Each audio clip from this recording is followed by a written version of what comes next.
Yo, what's up, man?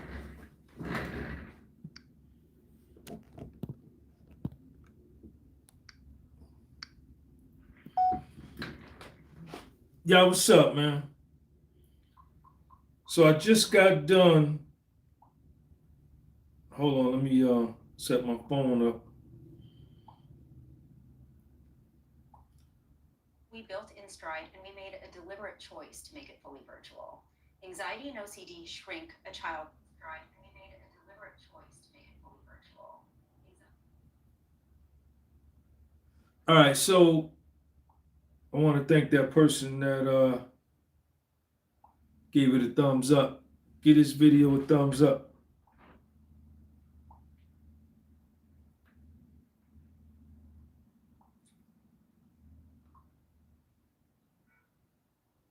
Hold on.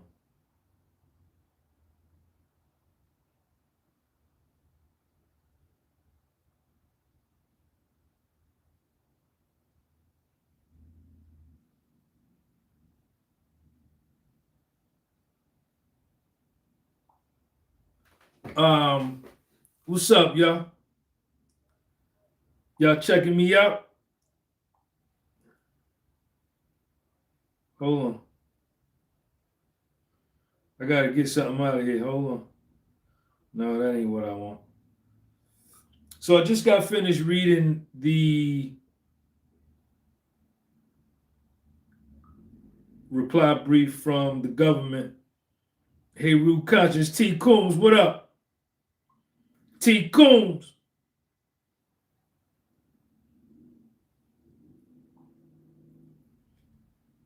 What's up? All right, hold on, y'all. That's the part I want right there. Hold on.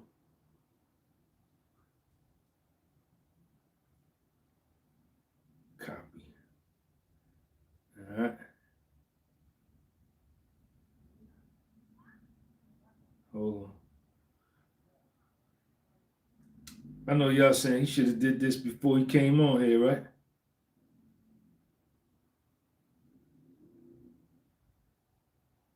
You're right.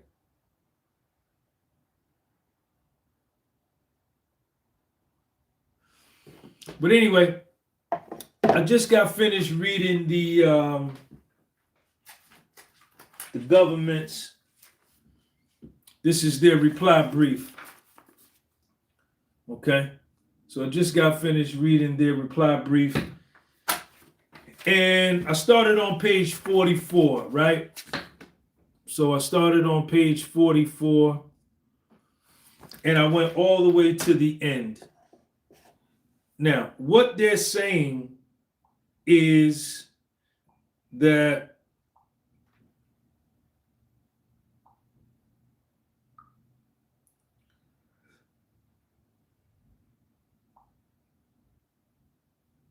hold on.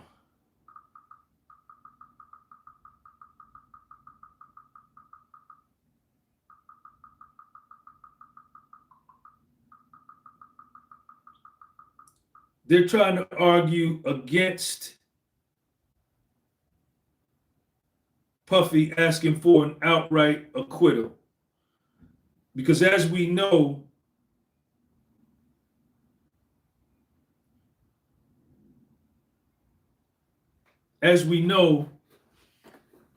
during the trial, Puff asked for an outright acquittal.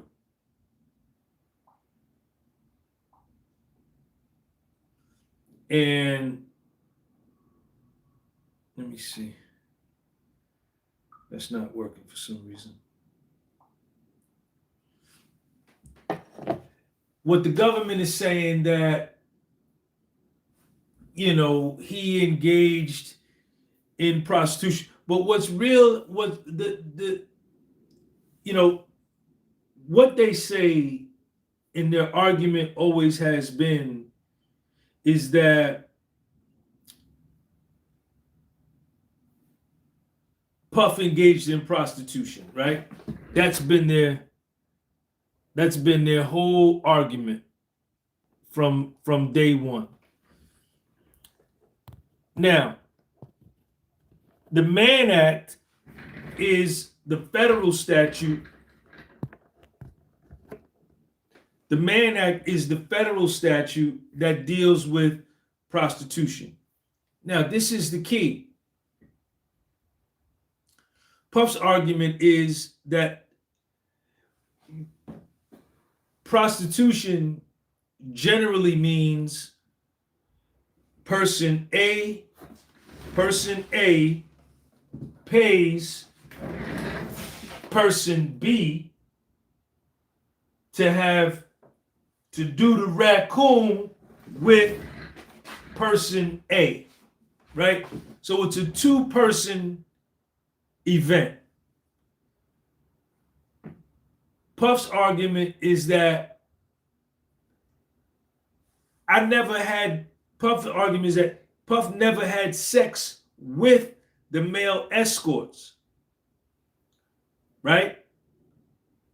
He can't refute that he didn't transport the male escorts across state lines. He cannot refute that. That was proven at the trial with credit card receipts, hotel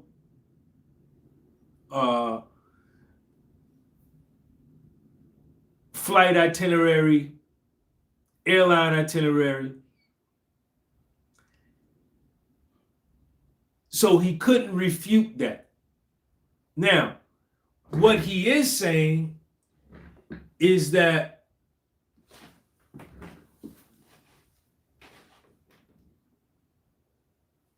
number one, it was his First Amendment right to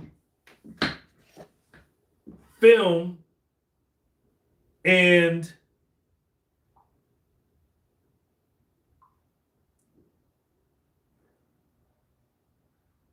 the male escort doing the raccoon with Cassie. It's well within his First Amendment right as a freedom of expression to film the male escort doing the raccoon with Jane Doe.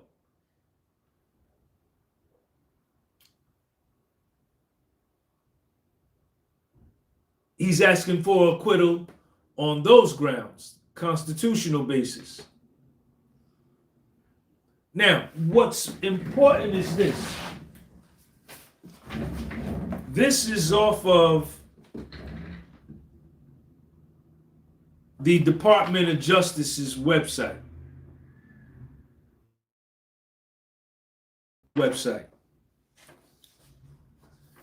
The Mann Act, USC 2421. The Mann Act, USC 2421. Prohibits transporting any individual in interstate or foreign commerce for the purpose of engaging in prostitution or other sexual activity for which any person can be charged with a criminal offense. Now, the child and exploitation and obscenity section of the criminal division is responsible for the supervision of this act. Check this part out. Unless minors are victims, prosecutions under 18 USC 2421 and 2422 should generally be limited to persons engaged in commercial prostitution activities, even though commerciality is not an element of the offense.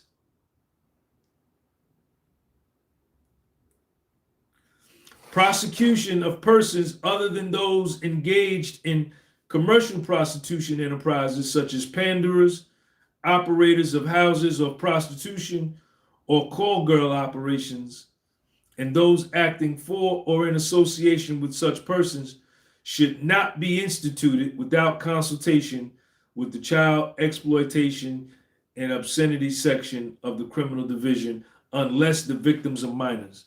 So the Mann Act charge itself, the Mann Act statute itself does not fit what Puffy's behavior turned out being, because number one, it was not a for-profit entity, right? And we know that at sentencing, the government constantly cited Mi Sun Cho and the Jordan case. These were two cases that they said was similar to Puff's, which is not true. Jordan ran an international prostitution ring whereby he had over 100 clients that bought kitty cat from girls that he managed. Mi Sun Cho was a similar case. She was a broker. She found girls from Korea, flew them here, and then placed those girls in brothels, in spas, to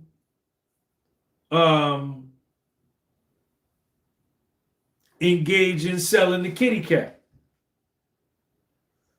She had a stable of girls, and she received a fee for placing these girls. This wasn't the case, right? First of all, there is not another case in the history of the Mann Act where the quote-unquote prostitutes are men. Not one. Not a single one. Number two,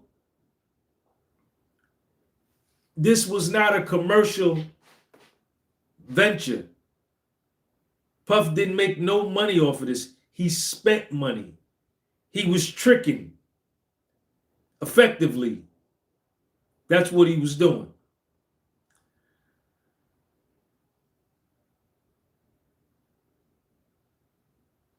The prosecution talks about the violence,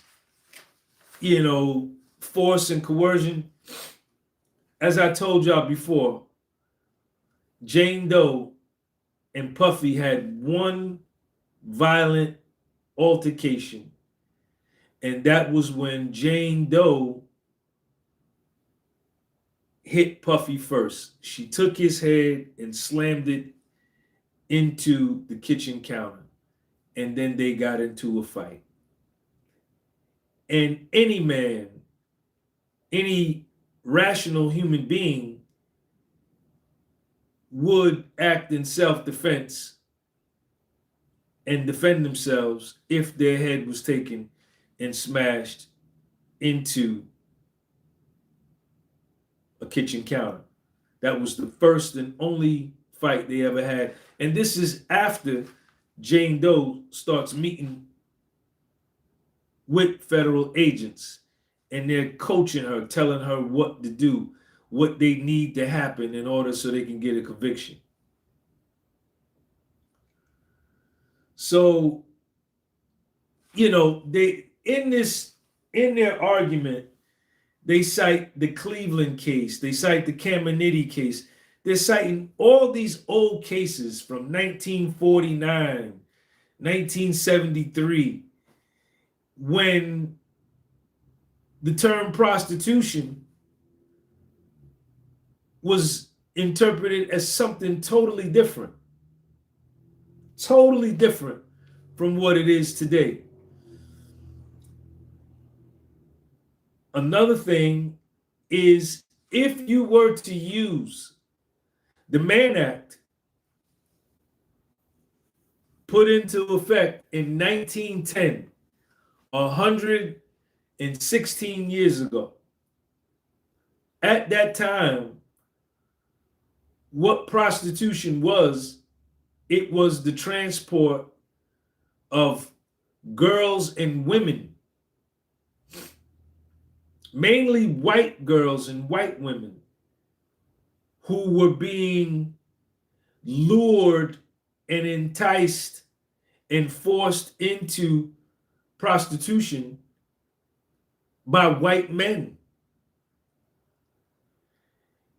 And at that time in 1910, it was limited to just that. So what the government wants to do is they want to use the Mann Act, right? But they don't want to use, and see, Puffy's lawyers brought this up, that if you're going to use the Mann Act from 1910, then you have to use the definition of what prostitution was at that time. The law was enacted in 1910 to measure cases today. But the government is like, nah, the prosecution is like, nah, we're going to use the act, the Mann Act from 1910, but we're going to adopt whatever definition we see fit that doesn't follow the initial definition of prostitution. And they even go in here and they say they went into a dictionary, a 2012 dictionary. They didn't use the definition from 1910. The law was enacted in 1910. They used the law from 1910, but then they went and got a dictionary from 2012 to use that definition of what prostitution was to justify a conviction of Puff, or the definition of what Puff did, which is not consistent, right? Not only that, then you ignore that the Department of Justice expressly states that don't bring no cases, don't bring no Mann Act cases unless it's call girl, brothel, international prostitution ring, where it is a for-profit enterprise. The Jordan case, Dylan Jordan made $1.4 million on the selling of women. Mi-Sun Cho received $300, sometimes $1,000 for placing a woman in Philadelphia or in Queens or Manhattan. So these were for-profit entities, man.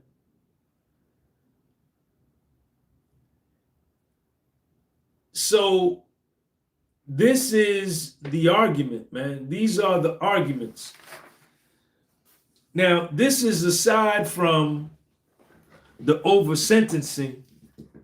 This is aside from the over-sentencing.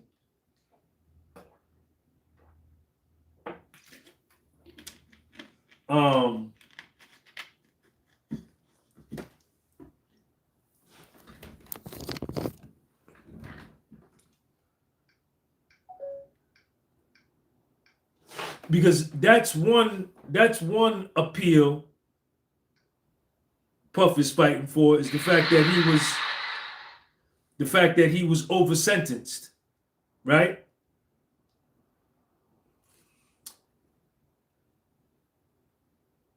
With the use of acquitted conduct. That's one argument, which he's got a very good chance of having his sentence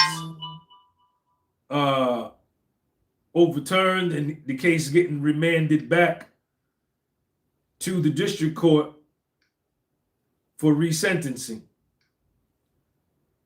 Right? So on April the 9th, there's a good chance that, I don't know why this does this. On April the 9th, there's a good chance that the acquitted conduct piece goes in Puff's favor, right? And his case gets remanded back to the district court.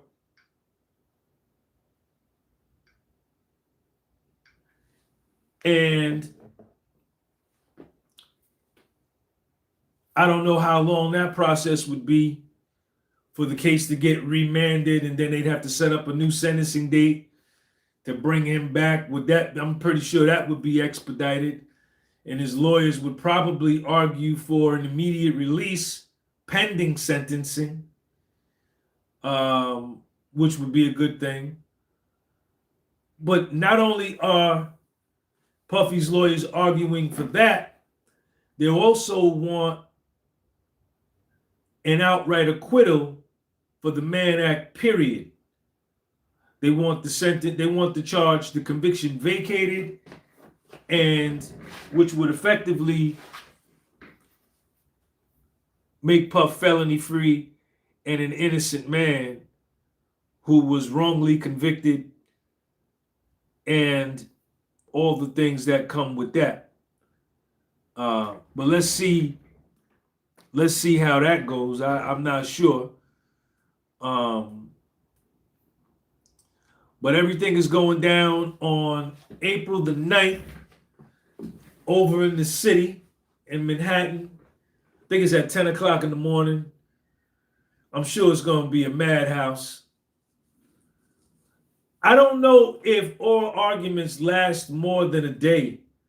I don't know if it's going to be like a week of oral arguments.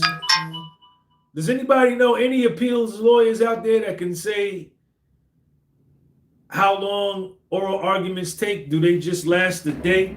Let me turn this light on. Do they just last a day, or is it 2-3 days? I'm not sure. But I'm going to go. I don't know if they're going to have overflow courtrooms or not.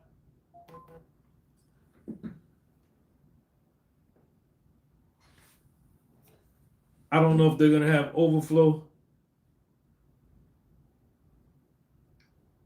What is this? I don't know if they're going to have overflow courtrooms or not. But we'll see, man. But I think either way, worst case scenario, Puff loses his appeal. His appeal gets denied. I'm sure he's going to appeal it to the Supreme Court. I have no doubt about that. But as far as his incarceration, if he were to get denied his appeal, so we're in March, right? So he got into the drug program, I think, in December. So he's going to be done with the drug program in August, September. At that point, he's out the door, because completion of the drug program, he'll have served, September will be 2 years, and he's eligible for 1 year of halfway house, and he gets 1 year knocked off his sentence for completing the drug program. That's 2 years. So he'll have 2 years in, 2 years knocked off. That's 48 months. He'll be home. So in 2026, he'll be home either way. And I think if he were to appeal his case to the Supreme Court, I think it would get overturned.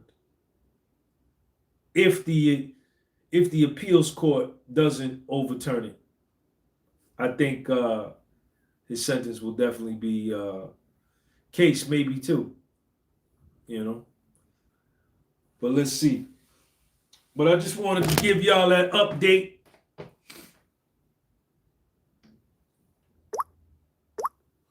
You can download all of this stuff online. This is all on Pacer. Now, what's going to be interesting also is Puffy's lawyers have 10 more days to. You can get this on Pacer. That's the case number. It's free for everybody. Puffy's lawyers have 10 more days that they get to offer a rebuttal to this. So that'll be coming down. They have to have that in by the 13th. That has to be submitted by the 13th. And I'm sure Puffy's lawyers then won't submit that late like the prosecution did. The prosecution was late submitting their brief. And that's where we're at, man. That's what we got going on. Sidebar.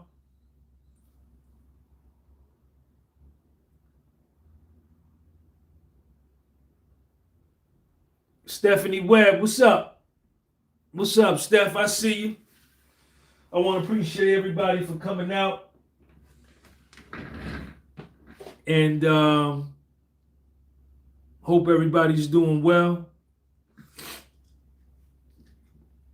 What else y'all got going on? Who else got something going on? Got the Big U trial. The Big U trial is in May. I think that's the first week of May.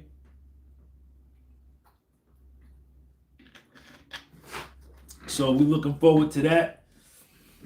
I might be coming to Los Angeles to cover that. And what else? I think that's it, man.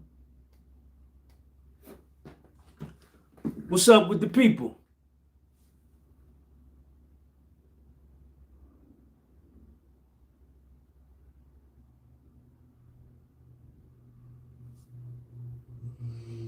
Yeah, I don't think Big U's gonna have. He's got the federal case in Los Angeles in the Central District of California for the RICO. What else? Extortion, bank fraud, wire fraud. He's got all of those cases. And then after he's done with his federal case in the Central District of California, he has to go to Nevada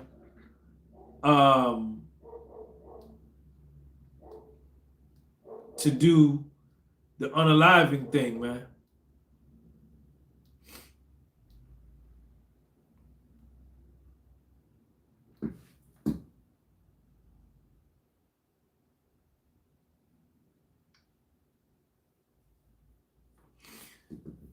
And I think he's gonna have a tough time with that one. So, but I think, like I've been sharing, man, I think Big U at this point, I think he knows that he's gonna have a tough time.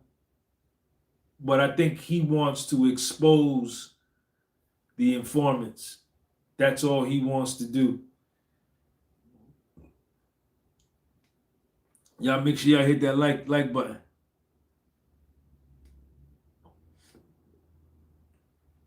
Is that a federal case, the Michigan coach case? Is that a federal case? Draws down.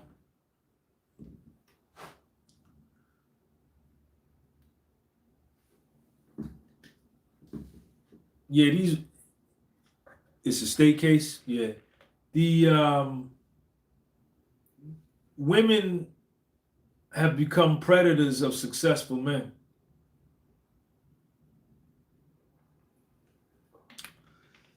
Successful men are now prey.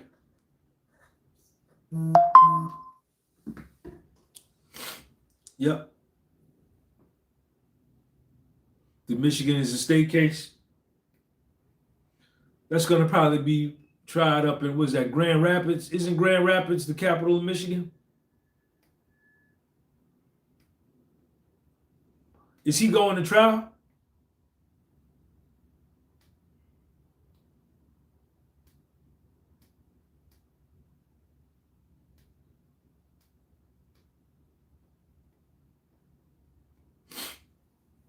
What's up, Maurice White? I appreciate you, man. I wonder if he's going to trial. The Michigan coach. Michigan State.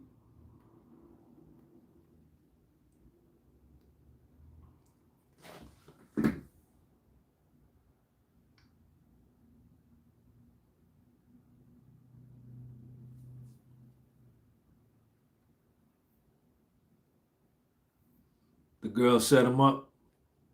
I believe it. Is he going to trial, though?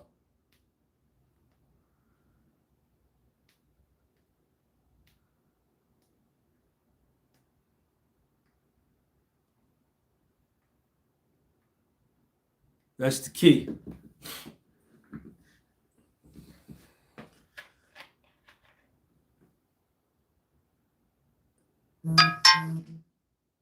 Wherever Michigan is located in Ann Arbor. Was he Michigan or Michigan State? Didn't two coaches get jammed up there?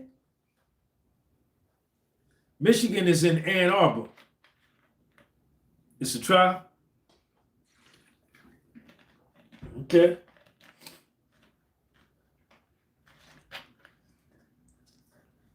A lot of stuff going down.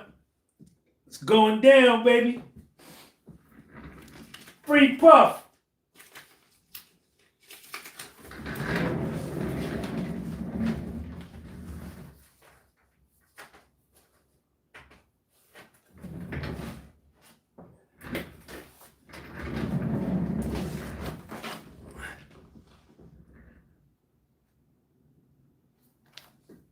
Shout out to Mogadishu. Somaliland. What's up, Somali? Shout out to Somalia.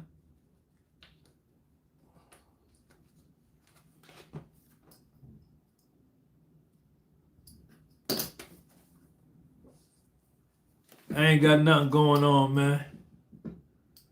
I'm still fasting. I'm still doing my fast. What time is it? Almost 3 o'clock, 9. I've been fasting 62 hours, man. 62 hours, no food. Just coffee and water.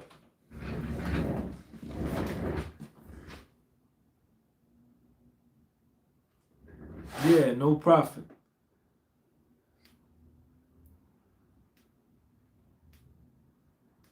I was going to look at the R. Kelly case, but I was told that there was definitely some minors involved. So I kind of backed up off it, but I'm pretty sure there was a whole lot of prosecutorial misconduct that went on with R too. I'm almost certain. I wouldn't doubt it. Nothing surprises me now.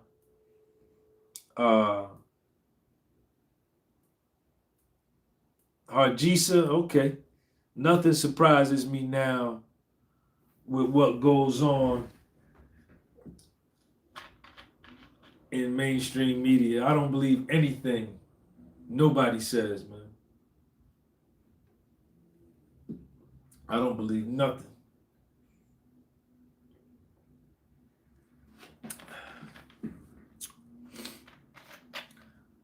All right, y'all. I'm going to holler at y'all later, man. Maybe I'll go live a little later on. All right. Thanks, everybody. Peace.